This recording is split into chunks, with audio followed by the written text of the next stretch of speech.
हरलाल सारण सा कोई जो यहाँ के और था के बीच में तू में की वीडियो वायरल हुई, काई पूरा मामलो जो देखिए वो नए सांसद विधायक है और पढ़े लिखी भी कम है। सरकार बनता ही ट्रांसफर करियो गयो जो कि एक जाति विशेष का लोगों ने था क्षेत्र में ट्रांसफर किया जा रहे हो, काई मामलो जो पूरा चुन चुन करके उनका स्थानांतरण किया। क्या मेरे परिवार का होना कोई कसूर है? वो ने कहा अग्निवीर बना दिया क्योंकि बीच में उनको कार्यकाल से बीच में हटाया। मान बनने वाले एक बड़ो चेहरो मानो जावे। अब बार लोकसभा चुनाव के टाइम पे वो कहीं ना कहीं गठबंधन भी हो, बाद में मीटिंग में न बुलाया गयो। ये वो हमारा पार्टनर है, उसको बुलाना चाहिए, बुलाया पार्टी ने। नमस्कार, राम राम जी, खम्मा गणी, मैं थाको साथी सूरज शर्मा और थे देख रहे हो झलको मीडिया। अब बार 13 दिन पहले को एक बयान चो कि जो सरकार बनता ही ट्रांसफर करियो गयो जो कि एक जाति विशेष का लोगों ने था क्षेत्र में ट्रांसफर किया जा रहे हो, काई मामलो चो पूरो? देखिए जनतंत्र के अंदर जनता परखती है, मैंने आपको बताया। इन्होंने जो चुनाव के बाद आओ ताव देखा नहीं, एक राजनीतिक भेदभाव से समाज के लोग, एक पार्टी से जुड़े हुए परिवार के लोगों को चुन चुन करके उनका स्थानांतरण किया और इसका बड़ा भारी विरोध हुआ। सरकार के सामने भी जो है ये सारी चीजें आई, हमने भी ये इशूज उठाए कि ये इनका कारण क्या, ये तो बताइए आप। क्या इनके परिवार के लोग कांग्रेस से जुड़े हुए हैं या किसी पार्टी से जुड़े हुए हैं तो उनको इस प्रकार से दंड नहीं दिया जा सकता? ये गलत है और जनता इसका जो है बदला लेगी आपसे। और राजनीतिक भेदभाव से किया, मेरे परिवार के लोगों का भी किया है। क्या मेरे परिवार का होना कोई कसूर है? शायद सुरमा माई की ताकि बेड़ा को भी ट्रांसफर, जो भी मेरे परिवार से जुड़े हुए व्यक्ति थे, मेरे से कहीं कोई रिश्तेदार भी हो सकता है, कहीं परिवार का भी हो सकता है। हम तो इस मान के चलते हैं कि नौकरी करना है, जहाँ सरकार भेजेगी वहाँ करेंगे, लेकिन उसके पीछे जो है ये भावना नहीं होनी चाहिए कि ये राजनीतिक द्वेषता के कारण किया जा रहा है। ये गलत बात है और इसका हमने विरोध किया, आगे भी करेंगे, डट के मुकाबला करेंगे इसका। यदि ऐसा आगे भी होगा तो पूरा भरपूर विरोध करेंगे, विधानसभा में भी करेंगे और सड़क पर भी करेंगे। अब बार कुछ दिन पहले एक बात चर्चा में आई कि दोसा सीट पर और 7 की सीट पर अगर चुनाव हारे से तो किरोड़ी लाल जी इस्तीफा दे उसे। उनके बाद में उनको ट्वीट आयो, रघुकुल रीत सदा चली आई, और उसके बाद में वो 2-4 दिन पहले इस्तीफा भी दे दिया। काई कारण मानो जो राजस्थान में विधानसभा में एक तो बड़ो चेहरा होता हुआ मंत्री पद इस्तीफा देवा को? देखिए जैसा वातावरण सुनने में आ रहा है, किरोड़ी जी वरिष्ठ लोगों में, राजस्थान में आज़ादी के बाद मैं समझता हूँ कि करीब 5000 के आसपास एमएलए एमपी चुने गए हैं आज़ादी के बाद अब तक राजस्थान में। और इन आज़ादी के इतने सालों में 5000 एमएलए एमपी में से 7 लोग ऐसे हैं जिन्होंने तीनों हाउसों का में आवाज़ उठाई है।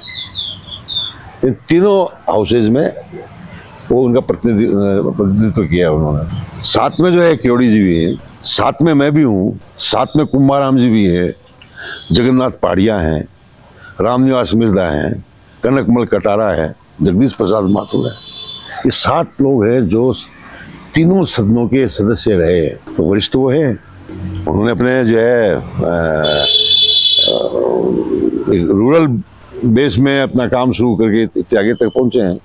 और उनको जो चुनाव के समय में उन्होंने कुछ कहा होगा कि भी मैं इस चुनाव में मुझे रिजल्ट नहीं मिला तो मैं इस्तीफा दे दूंगा। तो यही कारण चाहिए को केबा सुनबा कोई, या फिर कोई अंदरूनी है कि चल रही है कोई यान की रामलीला? नहीं, अंदरूनी तो इतना वरिष्ठ आदमी है, उसको डिपार्टमेंट नहीं दिया, उसका जो है उसे जूनियर लोगों को आगे कर दिया गया, उसके दिमाग में कुंठा तो है ही नहीं। चर्चा में भी जी कि किरोड़ी लाल जी ने सीएम बनाया जा सके, तो कहीं ना कहीं इसमें नाराजगी भी बताई जा रही है। अब देखिए राजनीति में आदमी काम करता है तो इच्छा शक्ति तो सारी रहती है उसकी। अब वो सीनियर है तो इच्छा जरूर होगी, उनकी इच्छा जरूर रही होगी, और तभी उन्होंने जो है इतना बड़ा स्टेप उठाया है।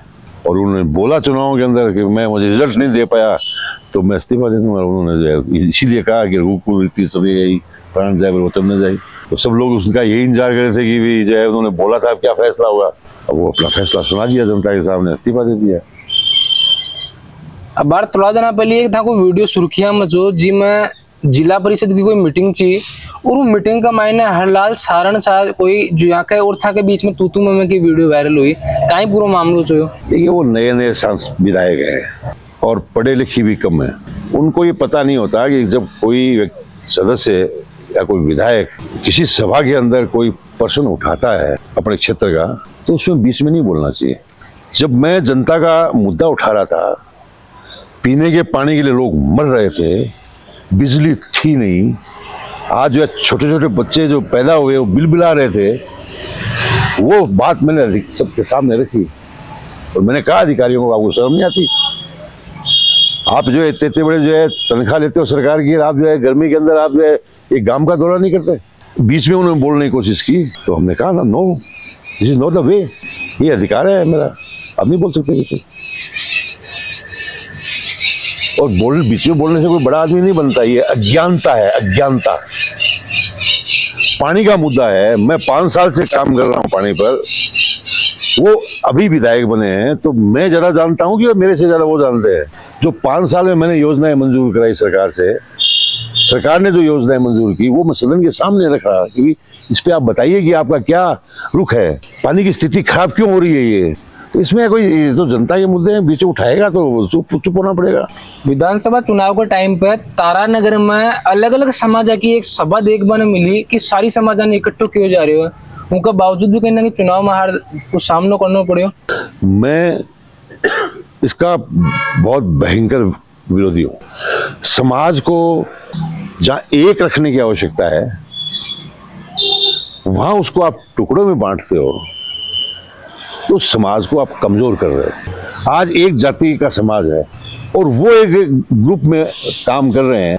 अब सपोज करिए एक गांव है, एक गांव में जो है 36 कौम रहती है और उसमें से एक कौम को आप निकाल करके और अलग कर दिया तो कमजोर कौन हुआ? कौन कमजोर हुआ? वो जो बाहर आ गया वो कमजोर किया। और वही जो है ये तारण के चुनाव में हुआ, अलग अलग जातियों की मीटिंग बुलाना, इससे समाज कमजोर होता है और इसका हमने जम के विरोध किया। तो ये चीज होता है ना, फायदा मिले या नुकसान मिले?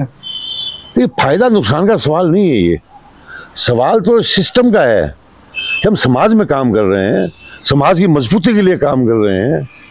हम समाज को एक करके मजबूत करें और समाज को अलग अलग तोड़ करके आप जो है समाज को अलग थलग करना चाहते हो, इसका नुकसान जरूर हुआ होगा।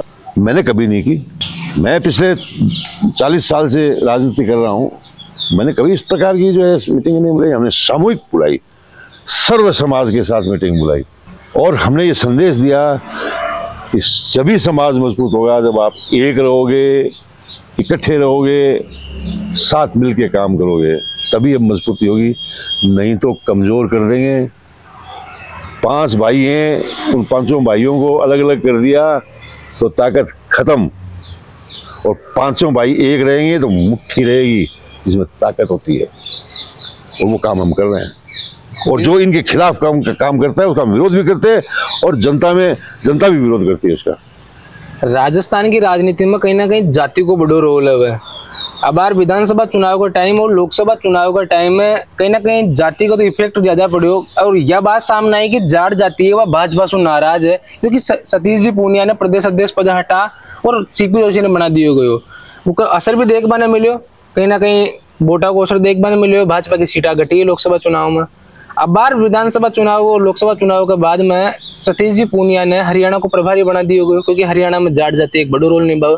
कहीं हरियाणा का चुनाव पर, आगामी चुनाव पर इसको असर देखने मिलेगा? पार्टी में मैंने आपको पहले ही बताया कि अभी ये उनका अंदरूनी मामला है कि किसको क्या काम देते हो और किसको कहाँ और किस प्रकार से पार्टी के लिए काम लेना है। सतीश पूनिया जी हमारे जो है सादुलपुर के रहने वाले हैं, यहाँ से आमेर से विधायक भी रहे और पार्टी में उनका लंबा एक्सपीरियंस है, तो पार्टी जहाँ चाहे उनको काम मिलेगी।